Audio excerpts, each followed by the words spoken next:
Hello students अपना topic चल रहा था कुषाण, जिसमें अपने कुषाणों के बारे में पढ़ा। भी कुषाण जो राज्य था उसके 3 प्रमुख शासक आते हैं। पहला शासक अपने पढ़ा कुजुल कडफिसस, जिसने बैक्ट्रिया से लेकर गांधार तक के प्रदेशों पर विजय प्राप्त की थी। कुजुल कडफिसस के बाद शासक आया विम कडफिस, जिसने बैक्ट्रिया, गांधार और भारत के मथुरा तक के प्रदेश पर अपनी विजय पताका लहराई थी। और तीसरा प्रमुख जो शासक था वह था कनिष्क। कौन सा था? कनिष्क। और कनिष्क जो था वह कुषाण शासकों में सबसे महान राजा गिना जाता है। तो कुषाणों में सबसे महान शासक कौन था? कनिष्क था। कनिष्क के अगर राज्यकाल का समय देखा जाए तो 78 ईस्वी से लेकर 101 ईस्वी तक। भी 78 ईस्वी में कनिष्क का राज्याभिषेक हुआ। इसमें इतिहासकारों में जो है वह एक मत नहीं है, लेकिन फिर भी सर्वमान्य मत क्या माना गया है? भी 78 ईस्वी में कनिष्क गद्दी पर बैठा और कब तक रहा? 101 ईस्वी तक गद्दी पर रहा था। अगर कनिष्क के साम्राज्य विस्तार की बात की जाए तो पश्चिम में ऑक्सस नदी थी। कहाँ से? पश्चिम में ऑक्सस नदी से पूर्व में गंगा नदी तक कनिष्क का साम्राज्य विस्तार था।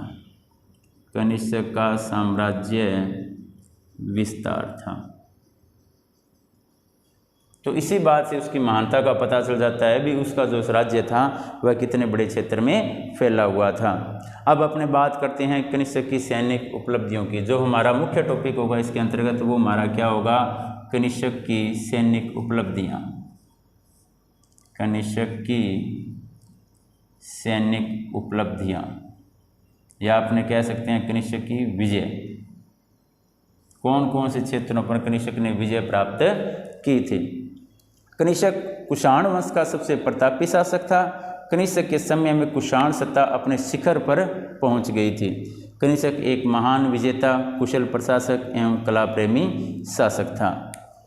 तो अगर इसकी बात की जाए कनिष्क की विजयों की, तो सबसे पहले अपने इसकी विजयों में बात करते हैं पार्थिया पर अधिकार करना। पहली विजय कौन सी बात करेंगे? पार्थिया पर अधिकार करना। पार्थिया पर अधिकार करना। देखो पार्थिया पर किस प्रकार कनिष्क का अधिकार होता है।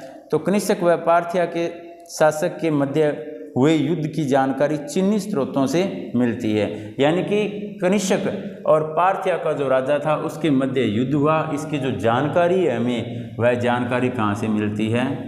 चीनी स्रोतों से। कहाँ से मिलती है? चीनी स्रोतों से इसकी हमें जानकारी मिलती है। भी पार्थिया के राजा और कनिष्क के मध्य युद्ध हुआ था। पार्थिया के शासक ने कनिष्क पर आक्रमण किया था। पार्थिया के शासक द्वारा कुषाण राज्य पर आक्रमण करने के 2 कारण थे। प्रथम तो यह कि व्यापारिक दृष्टि से महत्वपूर्ण प्रदेश बैक्ट्रिया पर वह अधिकार करना चाहता था। दूसरा क्या है? भी एरियाना प्रदेश पर पहले पार्थिया का अधिकार था, किंतु बाद में कुषाणों ने इस पर अधिकार कर लिया था। देखो बच्चों क्या जानकारी मिलती है हमें। भी पार्थिया का जो राजा था, बताया जाता है भी यहाँ का राजा था खुसरो। कौन था? खुसरो। पार्थिया का शासक कौन था? खुसरो था।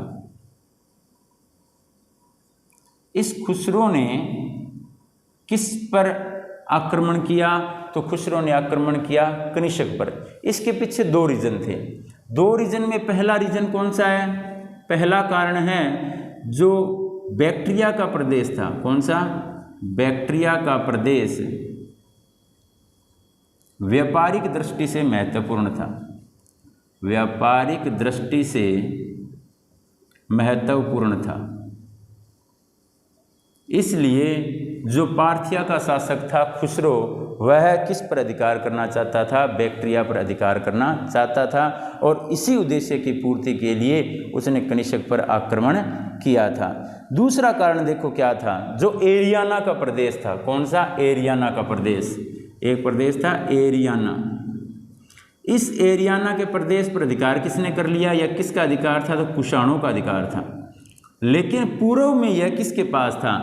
पूर्व में यह यह पार्थिया के अधीन था। किसके अधिकार था? पार्थिया के अधीन। पहले यह पार्थिया के अधीन था, पार्थिया के अधीन था, यानी कि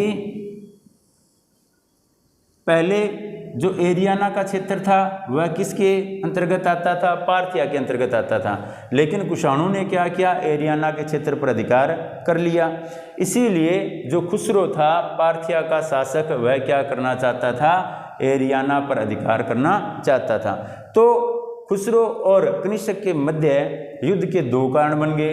एक तो बैक्ट्रिया का प्रदेश व्यापारिक दृष्टि से महत्वपूर्ण था और दूसरा एरियाना का क्षेत्र जिसे खुसरो प्राप्त करना चाहता था। इन्हीं उद्देश्यों की पूर्ति के लिए खुसरो ने क्या किया? किस पर आक्रमण किया? कनिष्क पर आक्रमण किया था। और क्या हुआ? इसमें कनिष्क जो था वह विजयी रहा और कनिष्क ने क्या किया? पार्थिया के क्षेत्र पर अपना अधिकार कर लिया था। जब खुसरो और कनिष्क के मध्य युद्ध हुआ तो इस युद्ध में विजयी कौन रहा? कनिष्क विजयी रहा और कनिष्क ने क्या किया? कर लिया। ठीक है। दूसरा देखो, अपनी इसकी सैनिक उपलब्धियों में दूसरी बात करते हैं, पाटलिपुत्र या मगध को जीतना। कौन सा है? पाटलिपुत्र, पाटलिपुत्र या मगध को जीतना, मगध को जीतना। यहाँ पर आक्रमण किसका हुआ? तो यहाँ आक्रमण किसने किया? यहाँ किया कनिष्क ने आक्रमण।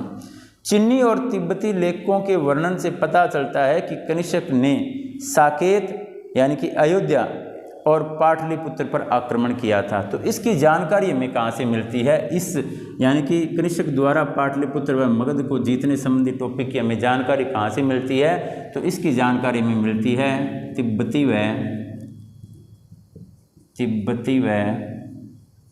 चिन्नी स्रोतों से। कहाँ से मिलती है? तिब्बती व चिन्नी स्रोतों से। चिन्नी व तिब्बती स्रोतों के अनुसार कनिष्क ने पाटलिपुत्र यानी कि मगध पर अधिकार किया था। इसके साथ उसने साकेत यानी कि अयोध्या पर भी अधिकार किया था, या आपने कह सकते हैं आक्रमण किया था। कनिष्क ने पाटलिपुत्र के राजा को हराकर उससे दंडात्मक कर की मांग की थी। देखो, जब पाटलिपुत्र के शासक और कनिष्क के मध्य युद्ध होता है तो युद्ध में पाटलिपुत्र का जो शासक था वह पराजित हो जाता है। अब यह शासक पराजित हो गया तो कनिष्क ने इससे दंडनात्मक कर की मांग की थी, भी आप हमें क्या दे दो? कर दे दीजिए। लेकिन पाटलिपुत्र के राजा ने कर देने से मना कर दिया। इसीलिए कनिष्क अपने साथ वहाँ से अश्व घोष को ले आता है। किसको ले आता है? अश्व घोष को, जो बौद्ध विद्वान था, बौद्ध विद्वान था। इसको वह बुद्ध के काष्ठ निर्मित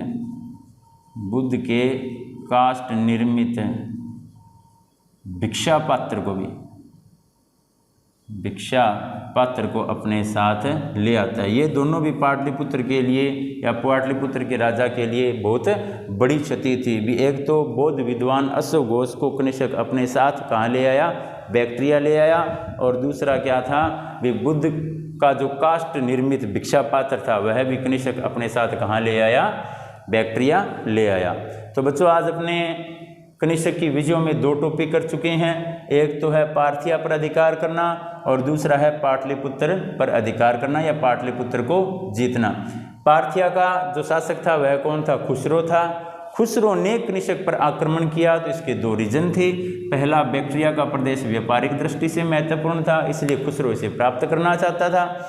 दूसरा, बैक्ट्रिया के अधीन एरियाना का प्रदेश था जो पूर्व में किसके पास था? पार्थिया के पास था। इसीलिए इस प्रदेश को दोबारा से कौन जीतना हासिल करना चाहता था? ये जीतना चाहता था, खुसरो जीतना चाहता था। इसी को मद्देनजर रखते हुए खुसरो ने क्या किया? कनिष्क पर आक्रमण कर दिया और खुसरो पराजित हुआ और कनिष्क ने किस पर अधिकार कर लिया? पार्थिया पर अधिकार कर लिया। कनिष्क की जो दूसरी विजय वह कौन सी थी? पाटलिपुत्र को जीतना, या अपने कह सकते हैं मगध को जीतना। यहाँ के जो शासक था वहाँ का शासक कनिष्क से पराजित हुआ और कनिष्क ने जब उससे कर की मांग की तो उसने कर देने से मना कर दिया। तो कनिष्क वहाँ से किसे ले आया? एक तो अश्व घोष जो बौद्ध विद्वान था उसे अपने साथ ले आया और बुद्ध का जो काष्ठ निर्मित भिक्षा पात्र था उसे भी अपने साथ ले आया। तो इसके अलावा अपने आगे की वीडियो में कनिष्क की कौन कौन सी विजयों के बारे में पढ़ेंगे तो कश्मीर, उज्जैन, मध्य एशिया व चीन। कश्मीर, मध्य एशिया,